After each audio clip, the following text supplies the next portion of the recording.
This episode is sponsored by Squarespace. Whether you need a domain, website, or online store, make your next move with Squarespace.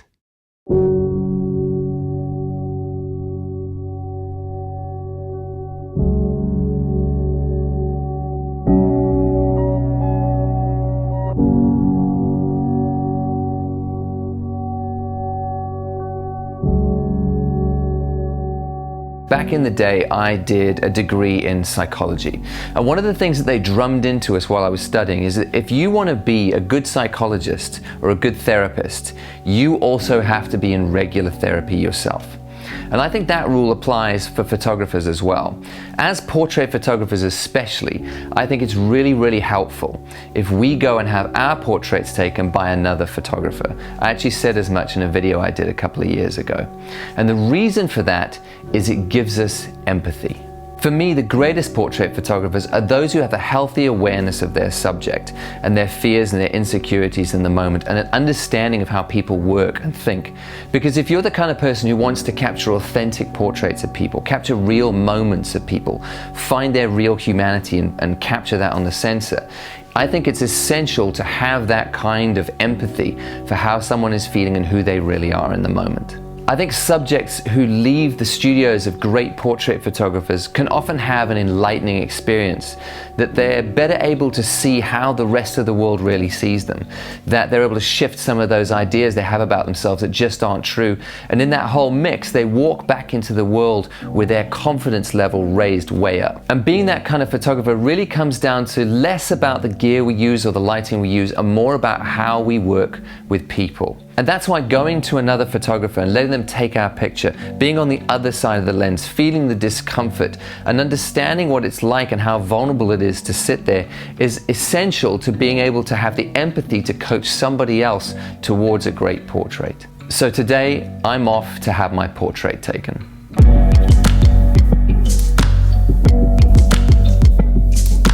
Little by little you wear me down.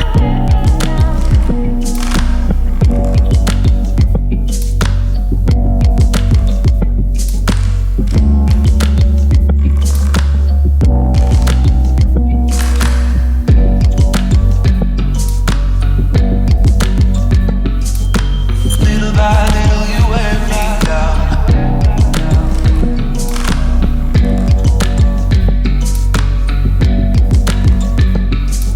Little by little you wear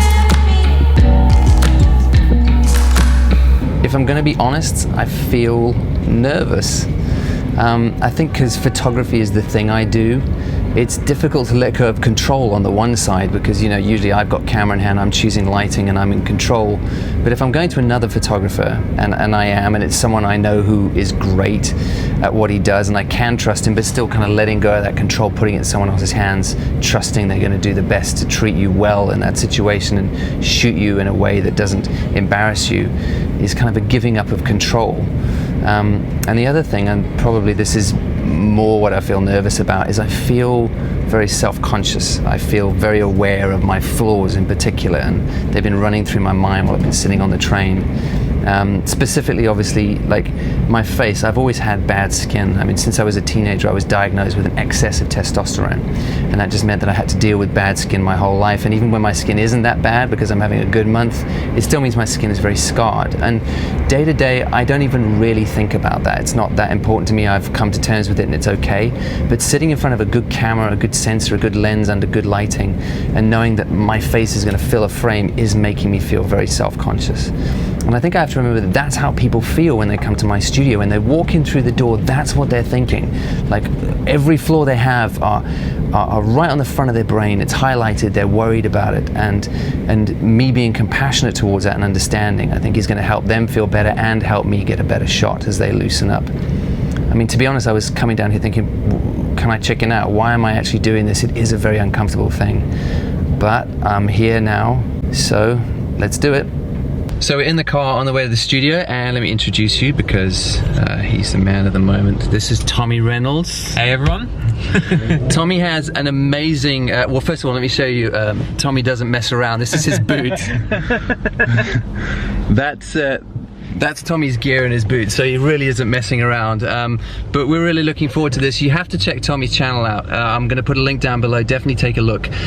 Tommy is great at digging in on some of the technical side of portrait photography specifically. So if you are wanting to get into sort of studio lighting and all that kind of stuff, and shooting portraits specifically, Tommy's a bit of a ninja. So definitely check him out. He has way too few followers for the quality of his channel. So definitely take a look. And we're just on our way to the studio. Thanks, man. You're driving very well. Thank you. I'm so conscious now. I'm just doing like the 10 to 2, 10 to 2. It's like, please, that. No, just kidding.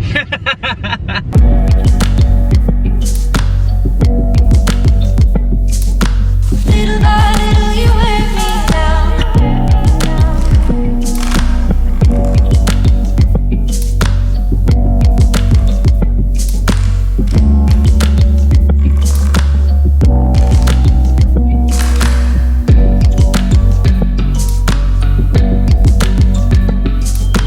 Little by little you wear me down.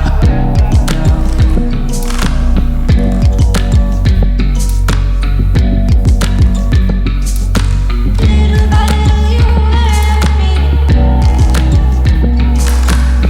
Okay, do you want to share your setup, kind of what you're thinking, what you're going to do? Yeah, so for the first setup, we've got a couple of gravity backdrops here, which I've kind of put into this kind of V shape, just to give it a little bit more depth rather than just having one single one. So I've got one actually coming towards me here with this setup here. So that's as far as the background goes. We've got two mid-grey gravity backdrops. For my main light, I've got a 150 centimeter easy open softbox here. Nice big light, nice soft light. I really like it. It's kind of my go-to when I'm in controlled environments like this. For the backlight, I've got a beauty dish. This is a 55 centimeter beauty dish with a grid on. And inside of it, I've actually got a Magmod gel. I've got a CTO gel, or half CTO. So if I open this up, we look here. So that there, this little gel here, so this is really cool, just to add a bit of separation to the background and also add colour as well. So not only have I got separation from light, but I've also got a tiny bit of colour there with a half CTO gel in there as well. It just pops in like that. And I just pop these two bits in, and that's my backlight. And then for the last bit, for fill, I'm using this ring light. So this is my go-to. This is Mr. Fill, as I like to call it. This is the thing that I use all the time, and it just creates that nice painterly quality to the images. It's like if I've got shadow on this side, then this just kind of lifts up the shadows a little bit more, which gives me a little bit more of a wiggle room in Lightroom if I wanted to lift those shadows up, because I've punched a bit of detail into that shadowy side, if that makes sense. So that's as far as we go at the moment for this setup. We're going to do a couple of other setups through the next couple of hours, but this is going to be the first one.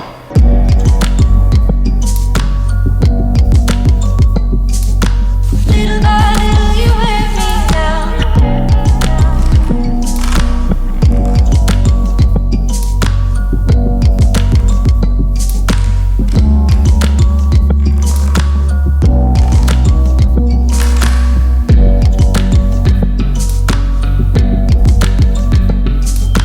Little by little you wear me down.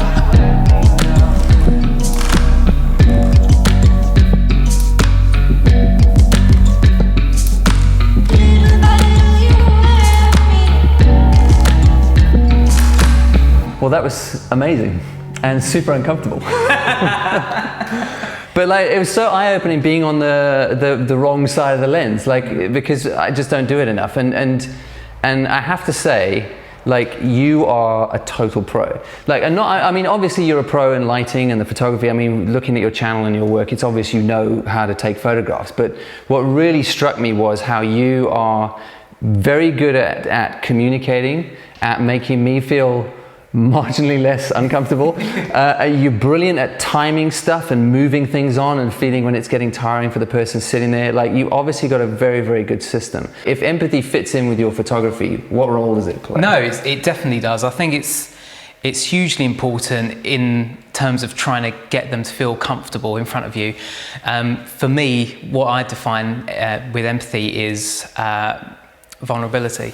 I think vulnerability and empathy is hugely related, and the way in which I try and make my subjects feel comfortable is opening up myself. There's an example. I was photographing a guy who was he was going through a tough time with his confidence, and I opened up and said, I'm actually going through something similar, and I opened up about my confidence issues, and sometimes I have anxiety about things and I don't really kind of talk about it much online.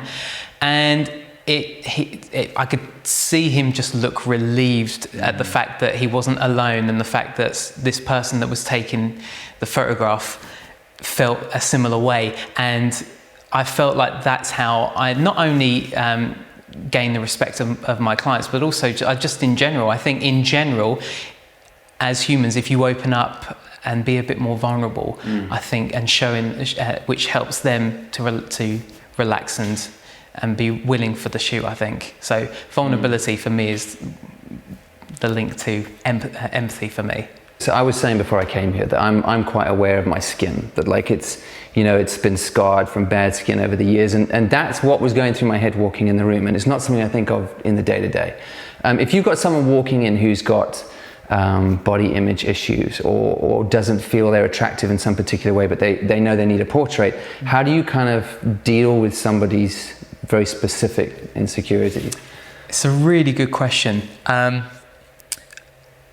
I think if they can give me maybe like a mood board, sometimes I'll encourage them to give me a mood board of images that they like, and then I can kind of get an idea of what kind of lighting they might like, what kind of posing, or what kind of, I can get a vibe then before they walk into my studio if they're someone who's particularly self-conscious. And again, I think it comes back to my tethering process, which helps and aids that. The last thing I want to do is them to leave the studio and then they get the images and say, oh, I didn't like that angle. And if it was just a case of that angle, just changing that to make them feel a little bit better about a particular thing that they're uncomfortable with, then I'm going to feel gutted. I think a lot of it just feeds off their reaction. I think the more you just work with people, the more you just subconsciously train that muscle without even realizing. So it's definitely a collaborative process, and I kind of just feed off their energy if they're liking it or not. So I felt like you were enjoying the first setup probably more than maybe the last setup. And I personally enjoyed the first setup more. I think everything was just working better in terms of everything, the lighting, positioning and stuff. So I hung on the first position probably more so than the others, but I think that for good reason. So the second setup I wasn't as comfortable with, and we moved on quite quickly. So yeah, that's why it's always collaborative. So I've had people walk into a studio with me and just go, I just want you to know, like, I really don't like photographs. So you don't really have something specific to lead them away from. It's just a general insecurity. Do you have like tricks on a shoot you use to kind of, I've experienced some of them today, so I know you do, but do you have tricks you use to kind of break people's insecurity down and sort of make them settle? Yeah, I think you know what I'm about to say. Yeah. It was something that we did at the end. So yeah, I'll do it at weddings as well, because as a wedding photographer as well, you're 99% are dealing with people that are not professional models. They're just normal people, you know. They're all going to be the same. They're all going to say the same thing. They're all going to be very much, I don't like my photo being taken. I go, that's all right. I mean, as a wedding photographer, you can be like the whole candid, off the cuff, but when it's a portrait, then it's a little bit different. However, even when it's a portrait, wedding portrait, or if it's an actual portrait, like in this environment, I'll do a thing that I adopted from a photographer called Victoria Wall, who likes to do a thing called the Photobooth Technique. Right. And within that Photobooth Technique that we did at the end, where I asked them to pretend that they're in a photo booth at a wedding, and they only get those 5 shots to give me something totally random every time, and it just, they forget about the camera in that moment. And it's actually probably the moments after those 5 shots where they laugh at themselves at how ridiculous it is. And then that's it. So I don't really care about the 5 shots. Yeah. I want the shots that proceed immediately after that, where they just loosen up and then they just relax and crack a smile. And then once they smile, they'll say, right now, right here, look at me, because they're in that high, they're up here still before they slowly come back down. And while they're up here, they're looking at my camera and I'm getting the shot. So that's one way that's one thing I like to do to kind of break that kind of awkwardness. So people starting out as portrait photographers, like from scratch, they've done the work and they've learnt, you know, how to use a camera and settings, and they found light setups they like. Now they have to start learning about how to deal with people. What's your kind of little nuggets of advice? Like, these are things to pay attention to or work on or develop. I think, as I said before, I think it's like a muscle. Think of it like a muscle, and the more you do it, the more you will get better. It's like when you're learning to drive. When you're learning to drive, you're consciously aware of the gear stick. You might forget, what gear am I in? And you need to look down and change. That right there is you thinking about your lights too much because you haven't quite learned the lighting yet. But once you've learned the lighting, once you've learned the gear stick, then the real kind of journey begins it all becomes effortless. Once this all becomes effortless, then you can solely concentrate on talking to your subject. And just the more you do it, the more it will get better and better. Start obviously with friends, and start maybe with the Photobooth technique that I mentioned, which is always a good way of loosening people up. But I think it's just shoot. The more you do it, the more you will get better, I promise. I think if you're an extrovert person, then again, I think it's still the same. Even if you're an introvert, you'll just have your own way of talking to them. Maybe I'm a bit louder than other people. Like when I when I like something, I think the subject knows when I like a setup. We can tell, yeah. Yeah. Okay. Good. But yeah, so I think even as an introvert, it's just a muscle. Keep doing it. You will get better. Because if you are in that camp where you know your settings now, then just once you're dialed in, you've done your test shots, the light's not going to change. Stop worrying about it. Stop worrying about what this light's doing, if it's the right power, because now you can just talk to them. Just talk to them about their day, what they're doing later, and use their name. Always say their name. Like, this is really great, Sean. I really like if you turn your head this way. Okay, hold that. That looks great. If you keep talking to them, then they're going to feel more comfortable, because if you stop talking, straight away when a model will start to ask themselves, why has he stopped talking? Am I doing something wrong? Is he not enjoying it? So even if it's not going great, then just say, okay, I would just lie a little bit and say, yeah, this is really good if you turn this way. If you keep talking to them, not necessarily about how it's going, but just maybe about their day, to give you some breathing room. So if I'm setting lights up, I'll say, so, you know, what are you doing later? And as I'm doing that, I'm actually just moving the light around, so there's not an uncomfortable silence. And playing music in the background as well. Ask them what they want to listen to, what they enjoy listening to, and put that on, and that will help flow the shoe as well. That's been amazing. Thanks ever so much, Sean. Thank you, dude. Thank Cool. you.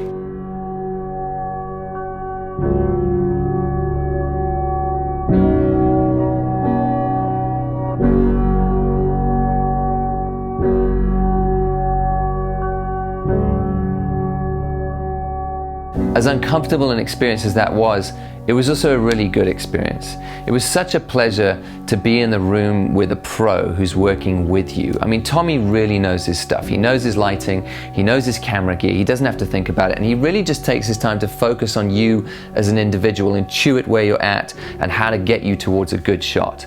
And I learned a lot just being with him for the day. I said at the beginning of this video I studied psychology, and a lot of me was very disappointed that I didn't think about studying photography at the time and use that training period of my life to really dig in with photography skills. But I'm actually very grateful now, because there is so much of portrait photography that I think comes down to psychology. I did corporate headshots with a company recently and shot through about 15 people in an afternoon, and it seemed to all go well. I went home and I edited up the selections that they've made and sent the images through. And I got an email back saying everyone's very happy with their images, but the one lady is very, very concerned, and she's asking, why did you squash her head in Photoshop? I obviously hadn't squashed her head in Photoshop, but she was convinced that that's what I'd done, and she wasn't sure why I'd done that.